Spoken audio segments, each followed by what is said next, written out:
আসসালামু আলাইকুম রহমতুল্লাহ। প্রিয় দর্শক, আজকে খুবই গুরুত্বপূর্ণ একটি বিষয় নিয়ে উপস্থিত হয়েছি। বিষয়টা হচ্ছে, অনেক গার্ডিয়ানের একটা অভিযোগ থাকে যে হুজুর, আমার ছেলেটাকে একটু ঝাড়ফুঁক করে দিয়েন, কথা শুনে না, নামাজ পড়তে বললে পড়ে না, পড়াশোনার মনোযোগ নাই, কোনো কথাই শুনে না।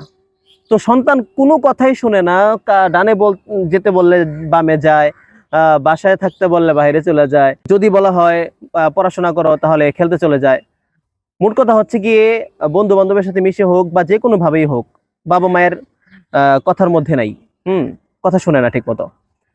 তো তার জন্য অনেকের অনেক রকমের অভিযোগ। এখন আমার প্রশ্ন হচ্ছে, আপনাদের সামনে ক্লিয়ার করি বিষয়টা, যে সন্তান যে কথা শুনবে, কার কথা শুনবে? বাবা মায়েরই তো। তো এখন বাবা মায়ের তো অনেক দায়িত্ব থাকে সন্তানের উপর, সেই দায়িত্বগুলো কি সঠিকভাবে পালন করা হচ্ছে? যেমন, সন্তানের দায়িত্ব হচ্ছে বাবা মায়ের কথা মেনে চলা। তার আগে যে দায়িত্বটা বাবা মায়ের কাঁধে কাঁধে আসে, সেই দায়িত্বটা হচ্ছে সন্তানের হকগুলো ঠিক মতো আদায় করা। কারণ বাবা মা দুনিয়াতে আসছে, সন্তান আসছে পরে।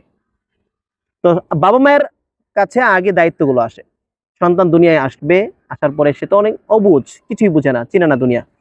তো তাকে তার হকগুলো আগে আদায় করে দেন।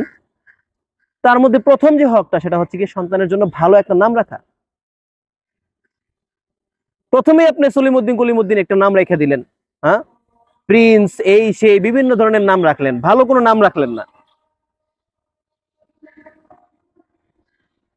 তো ভালো একটা নাম না রাখার কারণে তাহলে যেই ধরনের নাম রাখা হয়েছে, সে তো ওই ধরনের মানুষের সাথে মিশে যাবে, বা নিজেকে ওইরকমই বানাতে চেষ্টা করবে, ওইরকমই ভাববে। যদি তার নামটা রাখতেন মুহাম্মদ, যদি তার নামটা রাখতেন মুহাম্মদ মুসা, যদি তার নাম রাখতেন আব্দুল্লাহ, কত সুন্দর সুন্দর চমৎকার চমৎকার নাম আছে, সাহাবীদের নাম রাখতেন। বা আপনার সন্তান যদি মেয়ে হয়ে থাকে, তাহলে তার নাম সাহাবী, নারী সাহাবীদের নামে নাম রাখতেন। আল্লাহ রাসূল তো বলেছেন যে তোমরা তোমাদের সন্তানদের নাম নবীদের নামের সাথে রাখো। হ্যাঁ, বরকতপূর্ণ নাম, ভালো ভালো নাম রাখতে বলা হয়েছে। কিন্তু আমরা তো এটা করি না। তাহলে জন্মের পর থেকে আমি যে সন্তানের হকটা নষ্ট করে ফেললাম, এই সন্তানের কাছ থেকে আমি কিভাবে আশা করি যে সন্তান আমার কথা শুনবে? আমি তো তার জন্মের পর থেকে 7 দিনের মাথায় আমি যে যে দায়িত্বটা, ওই দায়িত্বটাই আমি তার ঠিক মতো আদায় করতে পারি নাই। তাহলে আমি কি আসলেই যোগ্য বাবা মা? আমি যদি আশা করি সন্তান আমার কথা শুনুক, তাহলে আমাকেও যোগ্য বাবা মা হতে হবে। তো এই জন্য যারা সন্তানের নাম রাখবেন, অবশ্যই ইসলামিক মাইন্ডের, নবীদের নামের সাথে, সাহাবীদের নামের সাথে, তাবেঈদের নামের সাথে ইসলামিক নাম রাখবেন, যেটার অর্থ ভালো হবে। তো এই নামগুলোর একটা প্রভাব আছে। ওমর রাখলেন, বিলাল রাখলেন, কত নাম আছে, অসংখ্য নাম আছে। আপনারা দেখবেন পৃথিবীর মধ্যে বর্তমানে মুহাম্মদ নাম সবচেয়ে বেশি চলে। কেন? আমাদের বাংলাদেশের মানুষ এটা না বুঝলো, অন্যান্য দেশের মানুষ এটা ঠিকই বুঝতে পারছে যে মুহাম্মদ হচ্ছে পৃথিবীর মধ্যে সবচাইতে স্মার্ট এবং সবচাইতে উত্তম ব্যক্তি। আর মুহাম্মদ নামটাও সবচাইতে স্মার্ট নাম। আপনারা জানেন, মুহাম্মদ সাল্লাল্লাহু আলাইহি সাল্লামের নাম যখন আল্লাহর পক্ষ থেকে রাখা হয়, এই নামে দুনিয়াতে আর কেউ ছিল না। সবচেয়ে আনকমন নাম ছিল, সবচেয়ে স্মার্ট নাম ছিল।